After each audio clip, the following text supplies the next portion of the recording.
So talk to me about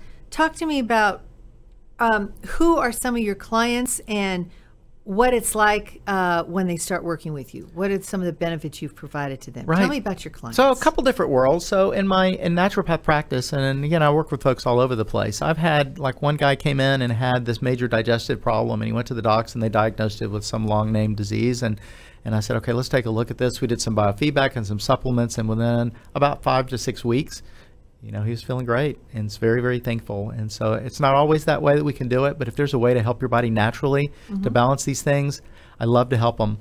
In the corporate world, and especially with travel, I help executives who travel a lot. And so I had a good friend, turned into a good friend, that was traveling a lot, and they would just get jet lagged all the time. And when they'd get somewhere, it would take them down for a couple days. And so I showed them some secrets to help them to balance jet lag, and now they can get around the world and not have it be an issue. Which is awesome. A big deal. That's a big, lot of big gratitude. Deal. Yes, lots of gratitude. Yeah. So just so our audiences know, you deal with really kind of 4 different groups and 4 different types of people. One is individual people, one-on-one. You're going to help Betty with my travel issues and my other issues and my health issues. So it's one-on-one individuals, right? That's right. And then secondly, and this is not in order of importance at all, this is just as I remember, you speak. Yes. You speak to organizations. And John, the times that I've had the opportunity to watch John in action, he is incredibly transparent.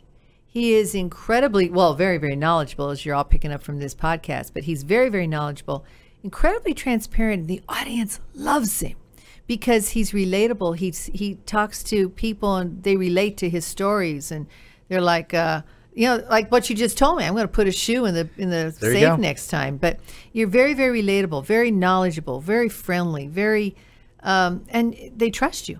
Thank you. They trust you. You build that trust with an audience. Well, and it all comes from I really, really, really care, sometimes too much, because I've been there. And when you've suffered and you've gone through a health challenge in your life, I care about my clients one-on-one. I care about my audiences as I'm speaking. And people pick that up. It's not just I'm just there to talk and tell you your stuff and get out of there. No. I really want to help people. And so that gets through. Yeah. And then the other thing you do, I know, is that you work with corporations and companies that retain your services. Right. For wellness programs. Absolutely. How does that work? Tell me about that. Well, so we work with different companies to, maybe do workshops. We can do workshops that we roll out to different places. I'm working on a video course that you can get for your employees so that they can just log in and access this information, because sometimes the travelers don't ever get together in a place that we can go speak to them. It's true. So that's why we can just transfer the information that way.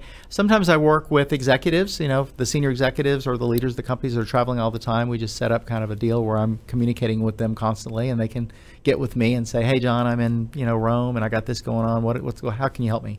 I love that. So, yeah. So you work with companies as an executive travel advisor and also corporate wellness advisors in-house. Exactly.